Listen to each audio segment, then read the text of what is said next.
Et on se retrouve avec les frérots de KitKat avec une nouvelle interview cette fois-ci, un grand joueur français évoluant lui aussi en LEC bien évidemment, monsieur Handsama ADC de chez Rogue. Bah écoute, ma première question pour toi c'est juste comment ça va frérot? Salut, salut Traiton, ouais, ça va très bien et toi? Bah écoute, moi aussi ça va parfaitement et ça a l'air de plutôt bien se passer aussi du côté de Rogue parce que vous êtes actuellement quand même premier du LEC et je voulais tout simplement choper tes ressentis sur est-ce que tu es... Bah j'imagine que tu es content de cette place mais est-ce que tu es content de comment vous jouez, de comment ça se passe actuellement avec ton équipe?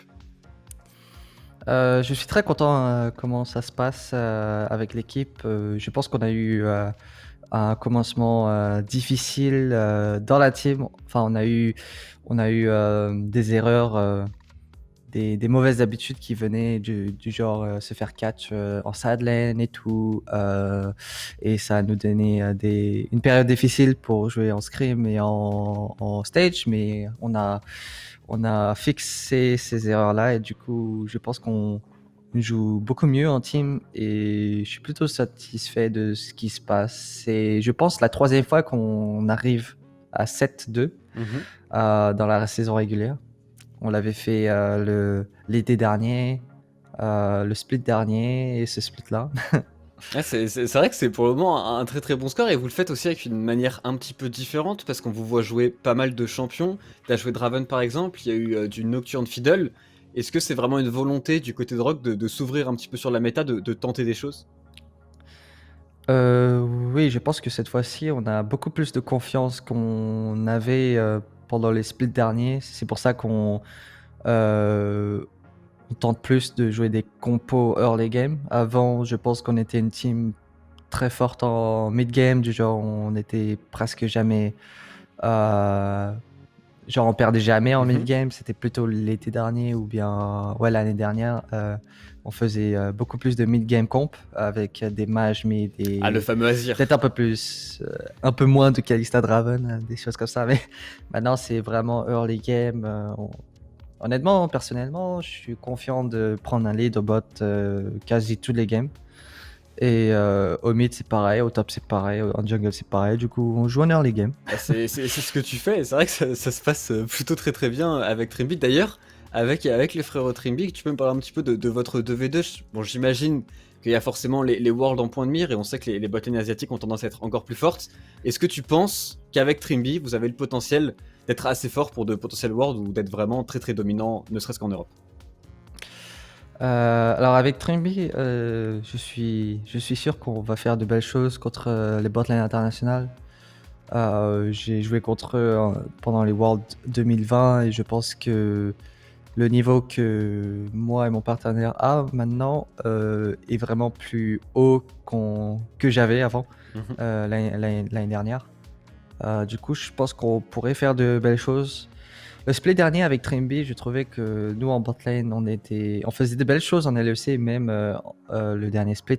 Mais Ouais. je trouvais qu'il y avait beaucoup de choses qu'on devait apprendre pour devenir une botlane encore plus forte. Et je pense que on est devenu une botlane encore plus forte ce split-là. Et on donne beaucoup de pression en botlane chaque game.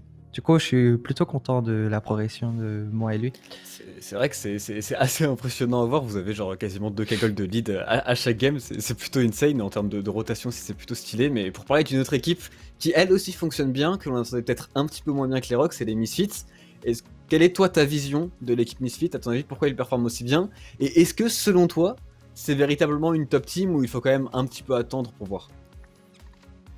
Je pense qu'il faudra attendre pour voir s'ils sont super bons. Parce qu'en termes de niveau, je pense que peut-être que leur jungler et que leur... Je pense que leur jungler joue beaucoup mieux, Razork. Ils jouent très bien. J'ai vu des matchs que... J'ai vu des matchs qui étaient vraiment losable pour eux, mais à la fin, ils ont réussi à comeback et c'est impressionnant. Bah, Mais il faudra attendre. ils l'ont fait contre G2 d'ailleurs. Ils ont réussi à faire un combat contre G2 et G2 c'est totalement une autre perspective. C'est l'équipe qui devrait giga perf, qui perf pas très bien. Est-ce que toi t'as un avis là-dessus? Est-ce que c'est G2 qui joue moins bien ou est-ce que c'est le LEC qui joue vraiment de mieux en mieux? Euh,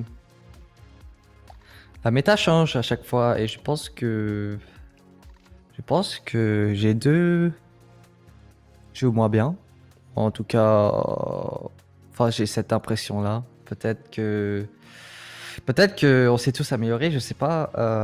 Enfin, tous les teams s'améliorent au fil du temps, mais je pense que G2 ne s'est pas amélioré de fou, je pense. Et tu penses Enfin, on a qu'avec perdu contre eux, mais Oui, mais c'était une game particulière. Mais contre Reckless, comment tu vois l'arrivée de Reckless chez G2? Est-ce que tu penses que c'était vraiment un plus?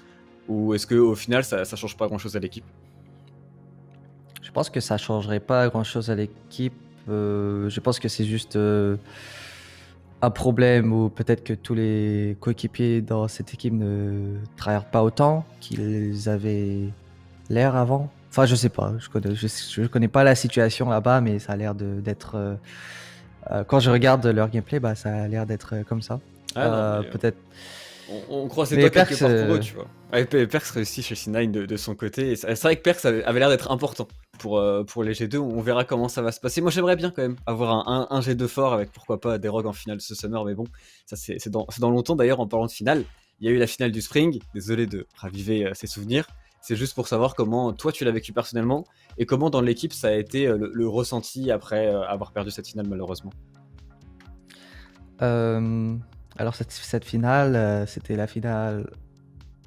Non, plutôt une des best of five que je voulais gagner le plus, parce que j'avais ce focus de gagner le Spring Split tous les jours, quoi.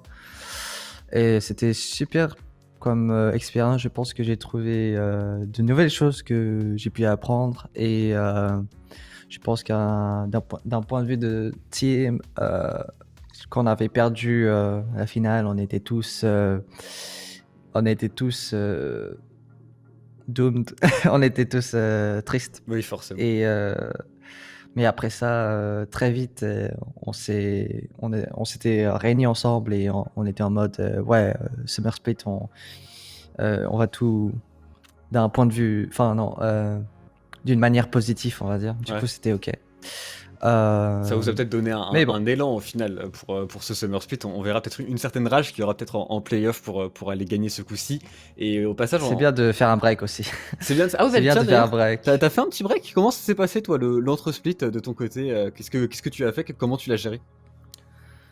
Alors les premières semaines, j'ai joué à LoL, j'ai masse joué à LoL et streamé.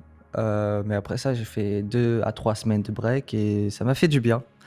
Ça m'a fait du bien et peut-être que si on arriverait aux MSA et qu'on fait tout en enchaînant tout, les quarantaines et tout, peut-être que ce split-là serait plus dur parce que Oui. le burn-out pourrait être présent, qui sait. Mais je pense que tout le monde s'est bien reposé et le summer split, on peut l'attaquer de nouveau. Ah, le repos, c'est important. Et il y a autre chose qui est important avec toi. On avait parlé dans Hashtag Analyse. C'était le fait que tu méditais un petit peu, etc. Donc, toi, quand il y a des breaks entre les games, par exemple dans un BO5, on avait vu des breaks où tu faisais des étirements avec Larsen, si je ne m'abuse. Qu'est-ce que tu fais tout simplement? Qu'est-ce que tu fais pour rester focus dans tes parties quand il y a des petites pauses?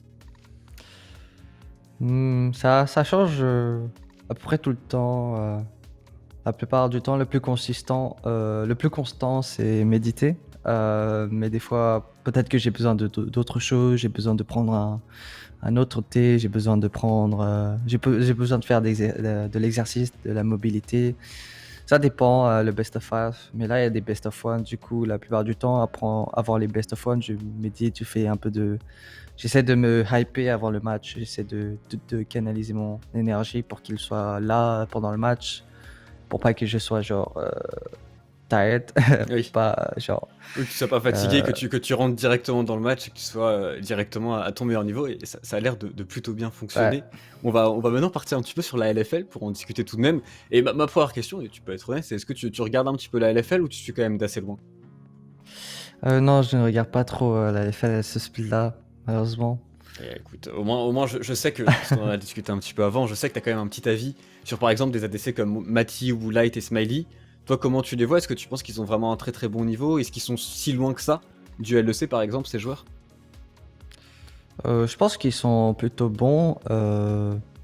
À mon expérience, quand j'ai joué en LEC, enfin, j'ai joué en LEC depuis longtemps, il y avait j'ai vu pas mal d'AD carry qui venaient en LEC. Et je pense que il y a eu des AD carry qui étaient même, genre, peut-être moins haut niveau que eux, qui sont arrivés en LEC et qui ont, genre, été fine, ou bien ils ont fait de bonnes choses. Et je pense que si eux, ils étaient dans une team LEC et que ça fonctionnait bien, bah, ils peuvent performer, tu sais. Ouais, donc c'est Beaucoup de personnes peuvent performer en LEC, je pense, s'ils ont le bon environnement. Il faut juste avoir l'opportunité. ouais, c'est vrai qu'on le voit avec des Adam, des SLT, etc. qui montent et qui fonctionnent plutôt bien, surtout Adam dernièrement. Il y a même il y a pas mal de Français, il y a le nucléaire, je pense, qui joue plutôt pas mal.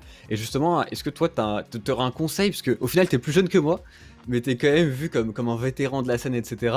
Par rapport à des joueurs qui sont en LFL, des joueurs qui sont même en Div 2, qui ont envie de monter un jour en LEC, est-ce que tu as un conseil à leur donner?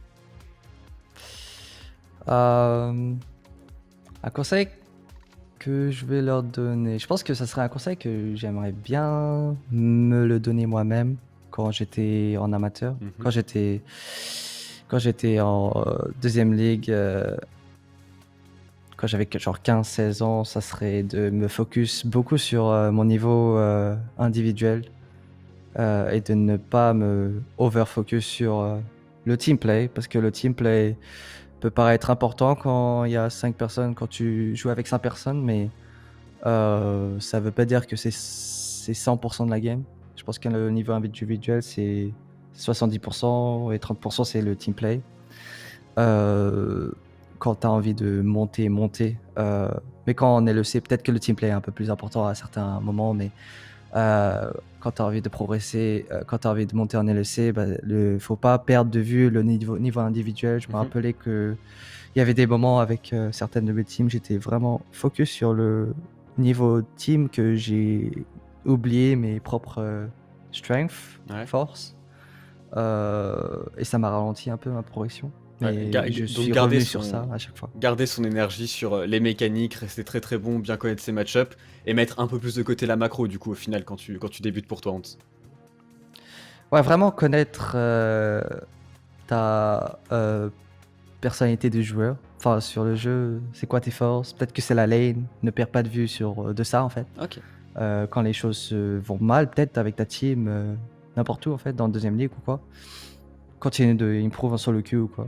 Garder ses forces. Enfin, si j'avais eu ces conseils, je serais peut-être le C moi aussi, mon cher Hans, mais malheureusement, ça n'a pas été le cas et je te casse et j'en suis très content et très content aussi de cette interview. Je suis vraiment très heureux d'avoir pu te recevoir et écoute, si je te laisse les derniers mots à la commu française, c'est ton moment, mon cher Hans Sama.